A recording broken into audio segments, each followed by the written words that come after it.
Bonjour à tous, bienvenue dans cette vidéo où nous allons voir comment activer le sous-système ou bien le noyau en distribution Linux dans Windows. Je suis Cyril Abolo, ingénieur informatique et chef projet digital chez It Consulting. Donc, comme nous l'avons bien décrit dans la version texte qui est disponible dans notre blog, Microsoft, depuis pas mal d'années, envisage d'intégrer les fonctionnalités de Windows, de Linux dans son OS. C'est en 2019, je pense, en mai, qu'il a décidé de concrétiser ça en intégrant un noyau Linux dans son système d'exploitation. C'est-à-dire, ça fonctionne comment? C'est-à-dire, c'est un sous-système dans le système d'information, de système d'exploitation. Contrairement à, par exemple, avec la virtualisation, ça se lance comme une application, c'est-à-dire, c'est comme si vous avez installé une application qui est en réalité un sous-système d'exploitation Linux. Donc, voilà un peu comment ça fonctionne. Il peut être utilisé par les administrateurs système, parce qu'à l'époque, les administrateurs système qui devaient faire l'administration sur Windows et sur Linux étaient obligés de faire du jailboot, c'est-à-dire installer deux systèmes et démarrer par l'un ou l'autre. Ça pouvait être lourd le temps de démarrer à l'un ou l'autre. Et voilà pourquoi ça peut être très très intéressant pour les administrateurs système. Ça peut être aussi intéressant pour tous ceux qui veulent faire du développement multiplateforme, c'est-à-dire ceux qui créent des logiciels à la fois sur Windows et sur Linux. Ça peut aussi être très intéressant pour les étudiants, c'est-à-dire tous ceux qui veulent apprendre l'administration système, que ce soit sur Windows ou sur Linux. Ils ont une seule plateforme qui peut avoir accès à Windows et Linux. Donc, avant de pouvoir commencer à utiliser les distributions Linux, il y a un ensemble de choses à faire. Notamment, il faut d'abord activer certains paramètres. Nous allons nous rendre dans les paramètres de l'ordinateur et activer le mode développeur. C'est à travers le mode développeur qu'on peut pouvoir installer le noyau Linux. Donc, pour activer le mode développeur, avant d'activer le mode développeur, il faut se rassurer que vous avez la dernière mise à jour. C'est-à-dire, une fois dans les Windows Update, vous allez cliquer sur mise à jour. Là, moi, j'ai déjà la mise à jour, j'ai d'abord arrêté. Une fois la mise à jour installée, vous allez venir sur mode développeur, pour le développeur dans cette partie et cliquer sur mode développeur. Passer par défaut, je pense que c'est ça. J'ai changé une version d'une des applications, je pense. Vous cliquez sur le mode développeur, ça va télécharger quelques outils sur Internet. Et puis voilà, une fois le mode développeur activé, il faut maintenant activer la fonctionnalité du noyau Linux, du sous-système Linux dans Windows.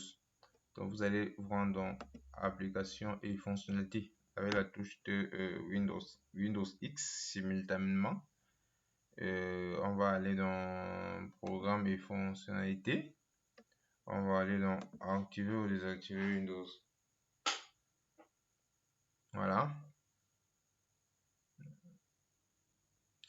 Juste en bas, vous avez sous-système Linux pour Windows. Sous-système Windows pour Linux, voilà. C'est-à-dire vous activez cette fonctionnalité. Il faut juste vous assurer que vous avez Internet et puis c'est bon. Vous cliquez là et puis vous cliquez sur OK. Ça va activer la fonctionnalité. Voilà, une fois c'est fait, je pense qu'on va vous redemander de redémarrer votre ordinateur et puis ce sera fait. Voilà. Une fois c'est fait, vous pouvez donc déjà installer les distributions Linux que vous avez besoin. Par exemple, là, vous allez sur le Windows Store. Vous allez peut-être chercher peut-être Linux, voilà. Et comme je disais tantôt dans la version texte, il n'y a pas encore assez de distributions Linux. Donc, vous avez très peu d'options, mais ceux qui sont déjà là sont pas mal. Vous pouvez installer Ubuntu, le Kali Linux, Debian, bref, un certain nombre de distributions Linux. Nous, on a décidé de travailler avec Kali Linux, qui est une distribution basée sur Debian, qui permet de faire des tests de sécurité. Moi, personnellement, ça m'aide beaucoup. Parce qu'en fait, moi, je fais des tests sur Windows et sur Linux. J'ai des outils qui sont disponibles que sur Windows et j'ai des outils qui sont disponibles que sur Linux. Donc, c'est une aubaine pour moi de pouvoir switcher facilement comme ça de Windows à Linux sans toutefois avoir à redémarrer mon ordinateur. Donc voilà, vous allez cliquer sur installer. Ça va télécharger, je pense, 104, près de 800 mégas de data. Donc une fois c'est installé, ça se lance comme une appli. C'est-à-dire là, vous avez l'application Kali Linux. Voilà. Je peux cliquer là. Voilà. J'ai accès à ma ligne de commande. Je peux faire un if config par exemple. Non, il faut être en sudo. Voilà.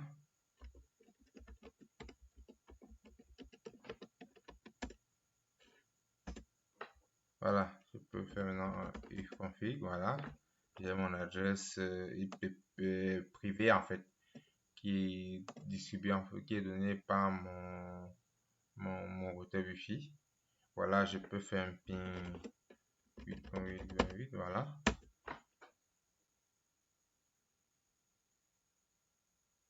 Non, j'ai mis trop de...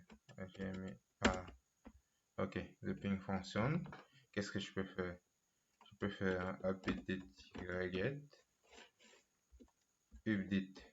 Comme vous pouvez le voir, c'est assez rapide. Pourtant, avant ça, les administrateurs faisaient comment? Ils étaient obligés de virtualiser le temps que ça virtualise, ça consomme la ressource et tout. Or là, vous lancez comme une application et puis c'est facilement accessible. Je fais arrêter.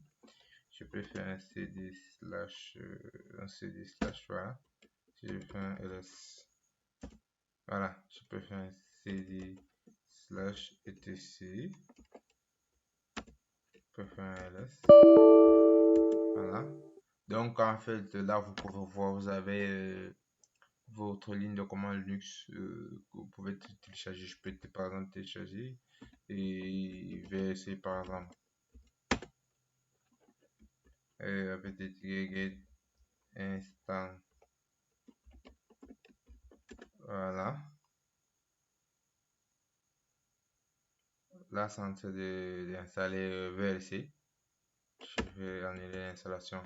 Bref, mais le seul inconvénient, c'est que pour le moment, il n'y a que la version en ligne de commande qui est disponible. Mais pour ceux qui sont dans l'administration du système depuis un certain bout de temps, c'est pas vraiment un souci. Donc voilà, nous venons de vous présenter cette fonctionnalité qui, d'après moi, est très intéressante. Ça va beaucoup aider un certain nombre de personnes. Donc, vous pouvez dès aujourd'hui commencer à l'utiliser dans vos tâches quotidiennes. Donc, voilà.